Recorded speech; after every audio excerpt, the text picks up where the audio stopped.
Hey there, CrossFit Alexandra, here to talk to you about week 9 of your strength cycle.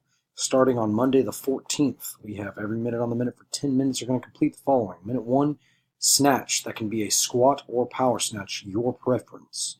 3 reps at 70% of your 1 rep max. Minute 2 will be strict handstand push-ups, 3 to 5 reps, or the scale back can be handstand hold. Work on the stability, being upside down, or you can do 5 strict dumbbell press. So on the snatch, you'll notice we've dropped the reps and we're bumping up the weight. So we do this throughout our cycle where we start out at higher reps, lower weight, and then we drop the reps, bump the weight up. And what we're doing there is we're trying to build the muscle endurance, getting ourselves ready to build up to the heavier weight. So we're getting our body used to being under the weight, under the load, so that we get more comfortable with a lighter weight so that we can start building up. We focus in on our technique, we build up on our technique, and as we go throughout the weeks, our technique gets better, the weight goes up, trying to keep the technique for all of the lifts. We have our WOD, is called third times of the charm. Complete 3 rounds for time of the following: 200-meter run, 20 wall balls with 20 for men, 14 for women, 10 toes to bar, 5 power cleans. You'll notice over here I've thrown a Masters RX in the mix. So Masters RX would be 50 plus. You will go to a 9-foot wall ball target and 115 for men, 75 for women. And on this WOD, we will have a 14-minute time cap.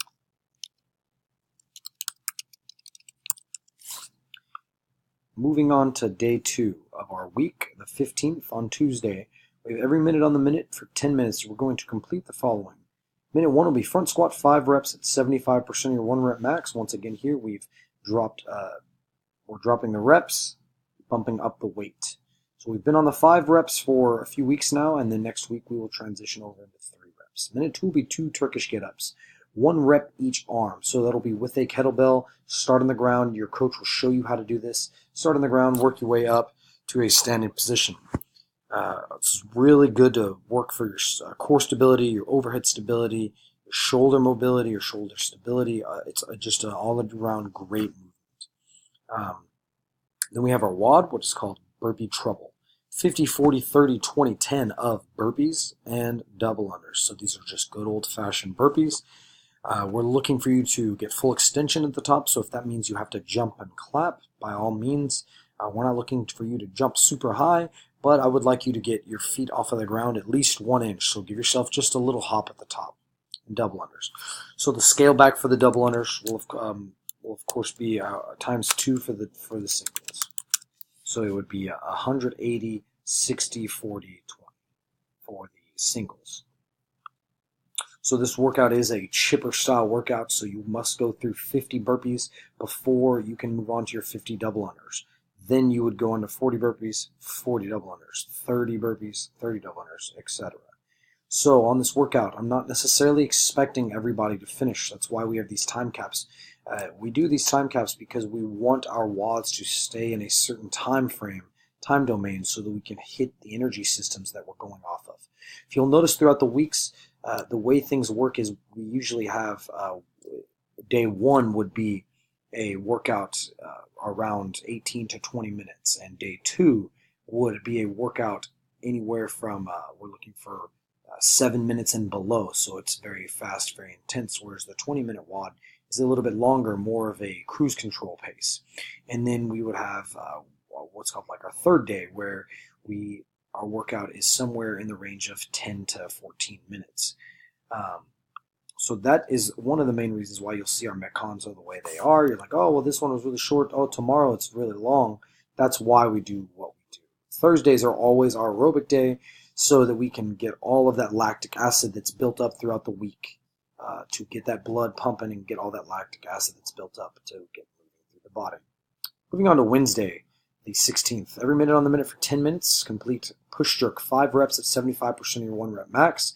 Minute 2 will be ring rows, 8 to 10 reps. On the ring rows, we're looking for the standard RX version would be your feet above your hips. So if you have to, that would mean most likely you have to get a box. Put the box up, put your feet above, up on the box, and you should be laying down, holding on to the rings, and your hips below your feet. So then we have our WOD. It's called baggage claim. 21-15-9, kettlebell deadlifts and calorie row. Kettlebell deadlifts, 2 kettlebells, 24 for the men, 16 for the women. So these are the kgs. So most likely those are the greens for the men and the reds for the women, or the yellows if you're using the newer kettlebells. So you'll hold 2 kettlebells on both sides. You'll do 21 total deadlifts, standing all the way up, full extension at the top, opening up the hips, locked out knees, shoulders behind the kettlebells at the top. Calorie row. Each calorie will count as a rep. Right here, this is also meant to be very fast, so we have an 8-minute time cap. We are trying to get below that time cap, get as far as you can in the time cap. Then we have our WOD for Thursday, our Robicon. Complete as many rounds as possible in 25 minutes of 400-meter run, 8 strict pull-ups, 4 strict handstand push-ups.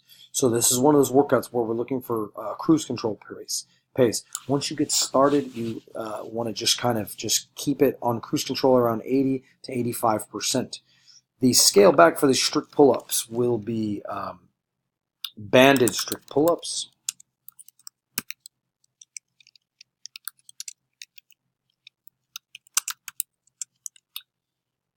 and for the strict handstand push-ups, we will do either kipping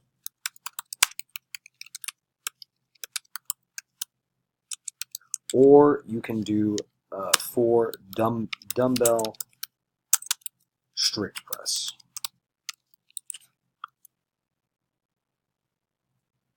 Then we've got our Friday WOD. Every minute on the minute for 10 minutes, you'll complete the following. Minute 1, clean and jerk, squat or power. 3 reps at 70% of your 1 rep max. Minute 2 will be a 20-second L-sit.